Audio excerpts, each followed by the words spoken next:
శ్రీమన్మహాగణాధిపతయే నమ. సాయినాథ పరబ్రహ్మణే నమ. విశ్వకర్మ పరబ్రహ్మణే నమ. సదానింబవృక్షస్య మూలాదివాసాత్ సుధాశ్రావిణం దిక్తమప్యప్రియంతం తరుం కల్పవృక్షాదికం సాధయంతం నమామీశ్వరం సద్గురుం సాయినాథం. ముఖ్యంగా మనము ప్రస్తుత కాలంలో వివాహ జీవితానికి సంబంధించి జ్యోతిష్ శాస్త్ర రీత్యా ఒక్కొక్క రాశి వారు కొన్ని సందర్భాలలో అనుకోని కళ్యాణ సమస్యలను ఎదుర్కొంటూ ఉన్నారు. కొందరి జీవితాలలో కళ్యాణం కాలేదని ఒక సమస్య అయితే, కొందరి జీవితాలలో కళ్యాణం అయిన తర్వాత రీక్యాప్ తీసుకోండి. కొందరి జీవితాలలో కళ్యాణం అయిన తర్వాత సమస్యలతో ఇబ్బంది పడుతున్న వారిని మనం చాలామందిని గమనించాం. అటువంటి సందర్భంలో అసలు ఈ వివాహ జీవితానికి సంబంధించిన సమస్యలు ఏ ఏ గ్రహాల కారణంగా ఎదుర్కోవడం జరుగుతుంది, మనము కళ్యాణానికి సంబంధించి పిల్లలకు సంబంధించి భవిష్యత్తులో వివాహ జీవితానికి సంబంధించిన సమస్యలు రాకుండా ఉండడానికి ఏదైనా పరిహారం ముందుగా చేసుకునే అవకాశం ఉందా లేదా అన్న విషయాన్ని కూడా మనం తెలుసుకోవచ్చా, తెలుసుకునే అవకాశం ఉందా లేదా అనేది కూడా మనం ఇప్పుడు వివరంగా తెలుసుకుందాం.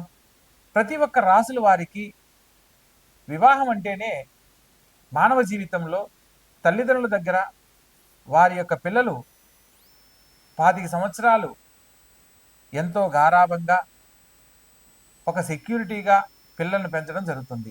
తరువాత ఆడపిల్లలను ఒక జీవిత భాగస్వామికి అప్పగించేటప్పుడు అనేక రకాలుగా వారి యొక్క భవిష్యత్తుకు సంబంధించి పరిశీలించి జాతక పరిశీలన చేసి వివాహం చేయడం జరుగుతుంది. అయినప్పటికీ కొన్ని వివాహం అయిన తర్వాత సమస్యలతో ఇబ్బంది పడుతున్న వారిని మనం చాలామందిని గమనిస్తూ ఉంటాం. అటువంటి సందర్భంలో వివాహానికి సంబంధించిన సమస్యలు ఎదుర్కోకుండా ఉండాలి అంటే కళ్యాణానికి ముందు ఏ ఏ గ్రహాలకు ఏ ఏ రాసుల వాళ్ళు ఎటువంటి పరిహారాలు ఆచరిస్తే వివాహ జీవితంలో సమస్యలు లేని జీవితాన్ని పొందుతారు అన్న అంశాన్ని మనం వివరంగా తెలుసుకునే ప్రయత్నం చేద్దాం. ప్రత్యేకంగా మానవ జీవితంలో విద్య, ఉద్యోగం, తర్వాత కళ్యాణం. ప్రతి తల్లిదండ్రులు మంచి విద్యను అందిస్తారు. ఒక మంచి ఉద్యోగాన్ని కల్పించడానికి విద్య ద్వారా మనకు అన్ని రకాల సదుపాయాలు, అవకాశాలు కల్పిస్తారు. విద్యా ఉద్యోగంతో పాటు వివాహం అయిన తర్వాత వారికంటూ ఒక కుటుంబం, జీవితం ఏర్పడుతుంది. కాబట్టి ఆ వివాహ జీవితానికి సంబంధించి ఎటువంటి జాగ్రత్తలు తీసుకోవాలి, కళ్యాణానికి సంబంధించిన విషయాలలో మనం ఏ ఏ పరిశీలనలో సమస్యలు లేని జీవితాన్ని పొందుతారు అన్న అంశాన్ని తెలుసుకునే ప్రయత్నం చేద్దాం. ప్రత్యేకంగా ప్రతి ఒక్క కళ్యాణానికి సంబంధించి ప్రతి ఒక్కరి జీవితంలో వివాహానికి సంబంధించి వధూవర పొందడంలో పరిశీలించేటప్పుడు వధూవర గణనమేళ చక్రం అని ఒకదాన్ని పరిశీలించి దాంట్లో అష్టకూట వర్గం అంటారు. 8 రకాల పాయింట్లలో అంటే నాడీ కూటము, భగుట కూటము, రాశి కూటము, నక్షత్ర కూటము, వశ్య కూటము, ఇట్లా 8 రకాలను పరిశీలించి 36 పాయింట్లకు 18 పాయింట్లు వస్తే కళ్యాణానికి అనుకూలమని, 18 పాయింట్ల కంటే తక్కువ వస్తే కళ్యాణానికి అనుకూలం కాదని, కళ్యాణము 18 పాయింట్ల కంటే ఎక్కువ వస్తే చాలా ఉత్తమోత్తమైనదిగా భావిస్తూ ఉంటారు. కానీ జ్యోతిష్ శాస్త్రం ప్రకారము ప్రతి ఒక్కరి జీవితంలో వివాహానికి సంబంధించి వీరికి వివాహం చేయవచ్చు అని తెలుసుకోవడానికి ఒక సాధారణ పట్టిక మాత్రమే.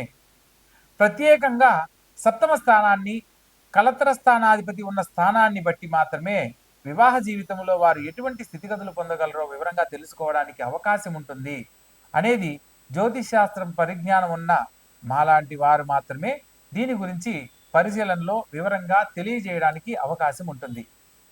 జ్యోతిష్ శాస్త్రంలో మనకు ఏదైనా ఒక పంచాంగం కొన్నప్పుడు అందులో వధూవర గణనమేళ చక్రం అని వధువు యొక్క పట్టిక నిలువుగాను, వరుడి యొక్క పట్టిక అడ్డంగాను నిర్మాణం చేసి అందులో కొన్ని సంఖ్యల ఆధారంగా ఈ యొక్క లైన్కి ఆపోజిట్ లైన్లో వరుడి యొక్క నక్షత్రాన్ని బట్టి ఒక సంఖ్యను కేటాయించి వీరికి ఇన్ని పాయింట్లు వచ్చాయని చెప్పడం జరుగుతుంది. కేవలం పాయింట్లతోనే వివాహ జీవితాన్ని నిర్ణయించకూడదు అన్న సత్యాన్ని తెలుసుకొని వివాహానికి సంబంధించి వారి ఇరువురి జాతకాలలో సమస్యలు లేని జీవితాన్ని అందించాలి అంటే ఏదైనా జాతకంలో దోషాలు ఉన్నప్పుడు దోషాలను ప్రత్యేకంగా వాటి యొక్క పరిహారాలను ముందుగా తెలియజేసి ఆ తర్వాత వివాహం చేయడం వల్ల సమస్యలు ఉండవు అనేది తెలుసుకోవాలి. ప్రత్యేకంగా మనం ఇన్ని రకాలుగా చెప్తున్నాం, పాయింట్లను బట్టి పరిశీలన చేస్తాం. అదేవిధంగా జ్యోతిష్ శాస్త్రంలో జాతక చక్రాన్ని బట్టి పరిశీలన చేస్తాం. కానీ మరొక తెలుసుకోవాల్సిన విషయం ఏంటంటే, ఎప్పుడైతే ఆడపిల్ల మెచ్యూర్ అవుతుందో, పుష్పవతి అయిన తర్వాత ఆ రోజు ఉన్న నక్షత్రము చేసుకునే భర్త నక్షత్రం ఒకటి కాకూడదు. ఇది జ్యోతిష్ శాస్త్రంలో సప్తమ స్థానాన్ని బట్టి మనం చెప్పడానికి లేదు. అదే వధూవరుల గణనవేల చక్రాన్ని బట్టి చెప్పడానికి లేదు. మనం ఎన్ని రకాలుగా చూసినప్పటికీ కూడా ఈ యొక్క విధానంలో కూడా అమ్మాయి యొక్క మెచ్యూర్ అయిన రోజున్న నక్షత్రము చేసుకునే భర్త నక్షత్రం ఒకటి కాకూడదు. అలా ఉన్నప్పుడు మాత్రమే వివాహం చేయాలి. అదేవిధంగా జన్మలగ్నానికి ఆ అబ్బాయి కానీ అమ్మాయి కానీ పుట్టిన జన్మలగ్నానికి అష్టమ లగ్నం అనేది వివాహానికి పనికిరాదు అన్న అంశాన్ని తెలుసుకొని వివాహం చేయాలి. ఊరికినే ఏదో పాయింట్లను చూసేసి వీళ్ళిద్దరికి కళ్యాణం సెట్ అయింది, అమ్మాయి నక్షత్రానికి అబ్బాయి నక్షత్రం సెట్ అయింది అనేది సరైన పద్ధతి కాదు. ఒక 100 ఏళ్ల జీవితాన్ని పిల్లలకు అందిస్తున్నాము అని అంటే దానికి విశేషమైన పరిశీలనలో మాత్రమే ఖచ్చితంగా వారికి అటువంటి వైవాహిక జీవితాన్ని అందించగలుగుతున్నాం.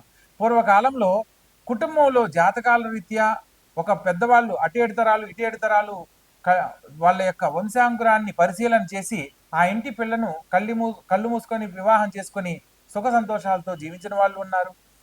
ప్రస్తుత కాలంలో 36 పాయింట్లకి 33 పాయింట్లు వచ్చి 3వ రోజు విడిపోయిన వాళ్ళు ఉన్నారు. మా అమ్మాయికి జాతక చక్రం చూసామండి, 36 పాయింట్లకి 33 పాయింట్లు వచ్చాయి, చాలా అద్భుతమైన సంబంధం అని చెప్పి అంటారు. కానీ కరెక్ట్గా ఒక నెల గడిచేసరికి ఏమిటోనండి మంచి సంబంధం అని చెప్పి చేశాము, అబ్బాయి మంచివాడు కాదు, అబ్బాయి వాళ్ళ కుటుంబం మంచిది కాదు, అబ్బాయి వాళ్ళ తల్లిదండ్రులు మంచిది కాదు అని వెంటనే ఇలా మాట్లాడుతూ ఉంటారు. కొందరు తల్లిదండ్రులు అయితే ఎన్ని సంబంధాలు చూసినా పిల్లలకు కుదరట్లేదని సిద్ధాంతం తెలిసిన వారి దగ్గరికి వచ్చి, గురువుగారు ఎలాగైనా మా అమ్మాయికి చాలా అంటే 1.5 సంవత్సరం తర్వాత ఈ సంబంధం వచ్చింది, ఎలాగైనా మీరు ఓకే చేయండి, మా అమ్మాయికి పెళ్లి చేయాలనుకుంటున్నాము అని చెప్పి అంటారు. ఇక్కడ వీళ్ళు తీసుకునే తొందరపాటు నిర్ణయాల వల్ల వాళ్ళకేదో అవమానం జరుగుతుందనో, పెళ్లికి పోయినా మీ అమ్మాయికి ఇంకా పెళ్లి కాలేదని ఎదుటి వాళ్ళు ఎవరు అడుగుతున్నారని కనుక ఆడపిల్లకు పెళ్లి చేస్తే ఆ పాప సమస్యలతో ఇబ్బందికరమైన జీవితాన్నే పొందుతుంది. ఎందుకంటే అక్కడ ఏదో ఒకటి కాదు సంబంధం చేయాల్సింది. ఆ అమ్మాయికి ఒక 100 ఏళ్ల జీవితాన్ని ఇస్తున్నామనంటే 1-10 సార్లు ఆలోచించి చేయాలి. ఇక్కడ తొందరపాటు నిర్ణయాల వల్ల కొందరి జీవితాల్లో సమస్యలు ఎదుర్కొంటుంటే మరికొందరి జీవితాలలో వివాహానికి సంబంధించి ఈ యొక్క వధూవరుల గణనవేల చక్రాన్ని చూసి మా అమ్మాయికి ఈ సంబంధం ఓకే అవుతుందండి, చాలా బాగుంది, అబ్బాయి వాళ్ళ కుటుంబం చాలా బాగుంది అని చెప్పి చేసేసి తర్వాత ఇబ్బంది పడుతున్న వాళ్ళని మనం గమనిస్తూ ఉంటాం. ఇక ఇటువంటి సమస్యలు రాకుండా ఉండడానికి ప్రతి ఒక్కరూ కూడా ఈ యొక్క వీడియో ద్వారా కొన్ని విషయాలు ఒక్కొక్క రాశుల వారిగా తెలుసుకునే అవకాశాన్ని కల్పించాలనే సంకల్పంతో ఈ యొక్క వీడియో చేయడం జరుగుతుంది. ప్రతి ఒక్కరూ ఈ యొక్క వీడియోని చివరి వరకు చూడండి, మరిన్ని వివరాలు తెలుసుకోండి. మీకు ఏదన్నా సందేహాలు ఉంటే కామెంట్ రూపంలో తెలియజేయండి, వాటి మీద కూడా మరిన్ని వీడియోలు చేయడం జరుగుతుంది. ప్రతి ఒక్కరి జీవితంలో ఆనందకరమైన జీవితాన్ని వివాహ జీవితం ద్వారా అందించాలనే మా యొక్క ఈ ప్రయత్నంలో చూసిన ప్రతి ఒక్కరూ కూడా దీన్ని తెలుసుకొని మరికొందరికి తెలియజేసే ప్రయత్నం చేయండి. ఇక ఒక్కొక్క రాశుల వారిగా మనం వివరంగా తెలుసుకుందాం. కుంభరాశి. ఈ యొక్క కుంభరాశి జాతకులకు ఇండిపెండెంట్గా ఉండడం చాలా ఇష్టం. ప్రత్యేకంగా ఇంటెలెక్చువల్ అంటారు, ఖచ్చితంగా మాట్లాడే స్వభావం కలిగి ఉంటారు. వీరితో ఎంత నీతి నిజాయితీగా ఉంటారో వారి యొక్క జీవిత భాగస్వామితో అంత అన్యోన్యతతో ఉండడానికి అవకాశం ఉంటుంది. ఎక్కడైతే వీరి యొక్క ఇండిపెండెన్సీకి ఇబ్బంది కలిగినా, వీరిని తక్కువ చేసి మాట్లాడినా, అది భర్త కావచ్చు భార్య కావచ్చు, వారు తీసుకునే ఖచ్చితమైన నిర్ణయాలు ఎటువంటి నిర్ణయం తీసుకోవడానికి కూడా వెనకాడని పరిస్థితులు ఎక్కువగా ఉంటాయి. సప్తమ స్థానంలో రవి మహర్దశ అండ్ సూర్య భగవంతుడికి సంబంధించిన సింహరాశి సప్తమాధిపతి అవుతారు.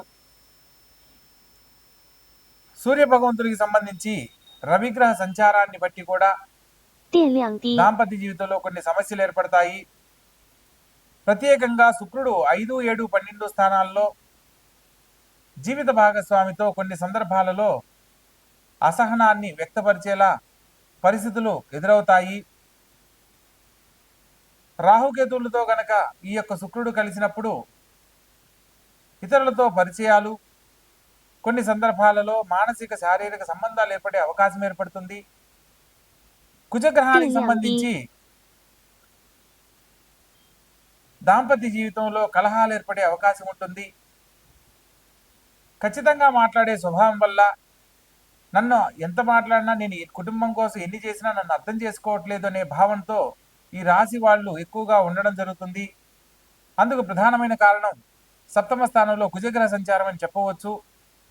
ప్రత్యేకంగా రాహువు గనక 5, 7, 12 స్థానాల్లో సంచరిస్తున్నట్లయితే దాంపత్య జీవితంలో అన్యోన్యత తక్కువై ఇతరులతో పరిచయాలు ఎక్కువయ్యేందుకు అవకాశం ఉంటుంది.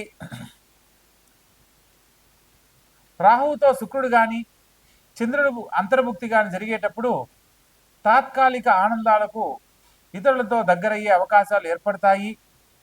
ఎదుటివారిని కొన్ని సందర్భాలలో ఈజీగా నమ్మడము, మీ యొక్క వ్యక్తిగత విషయాలను ఇతరులతో చెప్పడం వల్ల మాత్రమే ఇటువంటి పరిస్థితులు ఎదురవుతాయన్న సత్యాన్ని తెలుసుకోవాలి. మీ యొక్క జీవిత భాగస్వామికి సంబంధించిన ఎటువంటి విషయాన్నైనా మీరిద్దరూ మాత్రమే చర్చించుకోవాలి తప్ప ఇతరులతో చర్చించిన సందర్భంలో అనుకోని సమస్యలు దాంపత్య జీవితానికి కారణమయ్యి ఎడబాటుకు కారణమయ్యేందుకు అవకాశం ఉంటుంది. ఎమోషనల్ డిస్టెన్స్ ఏర్పడే అవకాశం ఉంటుంది.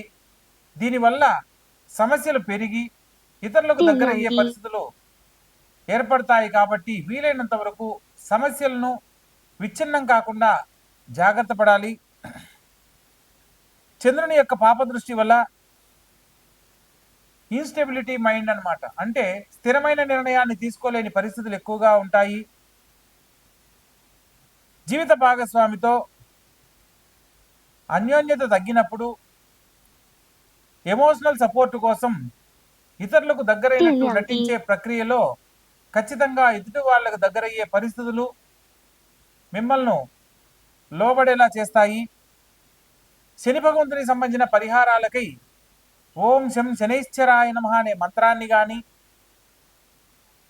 శుక్రగ్రహానికి సంబంధించి శ్వేతవర్ణంలో ఉన్న పూలు మరియు పాలు మరియు పంచదార ఈ మూడింటిని శుక్రవారం నాడు అమ్మవారి ఆలయంలో సమర్పించి ప్రసాదంగా గనక తీసుకొని మనసులో ఉన్న కోరిక గనక చెప్పుకున్నట్లయితే దాంపత్య జీవితంలో ఉన్న సమస్యలు తొలగిపోతాయి.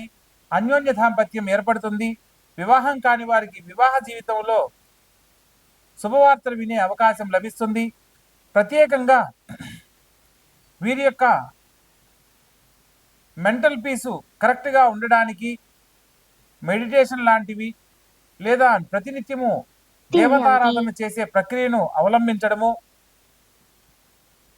ఎమోషనల్ బ్యాలెన్స్ కోసం కులదేవత దర్శనం చేయడం లాంటివి జరుపుతూ ఉండాలి.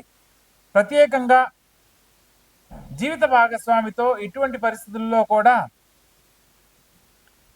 ఓపెన్ కమ్యూనికేషన్ అనేది ఖచ్చితంగా ఉండాలి.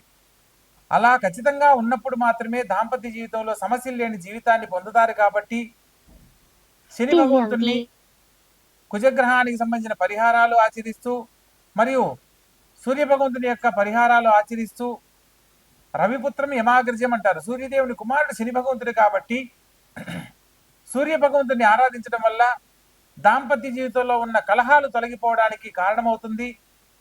ప్రత్యేకంగా చంద్రుడు మానసిక స్థితికి అధిష్టాన దేవుడు కాబట్టి చంద్రగ్రహ ఆరాధన లేదా ప్రత్యేకంగా ఈశ్వర ఆరాధన, ఈశ్వరుని ఆవు పాలతో అభిషేకించడం లాంటివి తప్పనిసరిగా ఆచరించాలి. అలా ఆచరించడం వల్ల అన్యోన్య దాంపత్యం ఏర్పడుతుంది. వివాహ జీవితంలో ఆనందకరమైన జీవితాన్ని పొందడానికి అవకాశాలు కల్పించబడతాయి.